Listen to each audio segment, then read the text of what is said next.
Hey everyone, this is Rodolfo Silva, and let's talk a little bit more about the custom bar. So another thing you can do on the custom bar is that you can go over here to our customization tab, and under the custom bar menu, you can bring over any of these icons that have either the gizmo icon, the Dynamesh, Sculptris Pro, subdivisions, ZBrush, and live booleans by simply tapping and holding with your finger and dragging it over.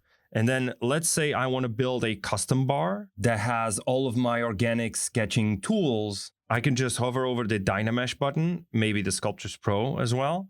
And then I can come over here to the brushes. And I want to select a bunch of different brushes that I use together with Dynamesh and Sculptris Pro.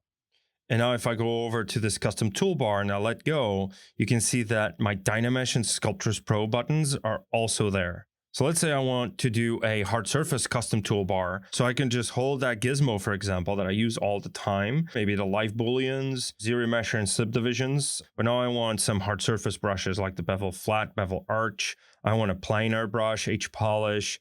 And then I want some insert mesh brushes. Maybe I want the IMM boolean. Maybe I want some alphas. I want the hard surface alphas. Maybe I want that one, that one, that one, that one, and that one. Now we have 16 buttons over here. If I click done and I go over to my custom toolbar, now I have all of those buttons over there, including the icons. There are the gizmo, the subdivisions and ZBrush, and then I also have live booleans together with my brushes and alphas. I hope you enjoyed this video. Thank you so much for watching, and I'll see you in the next one.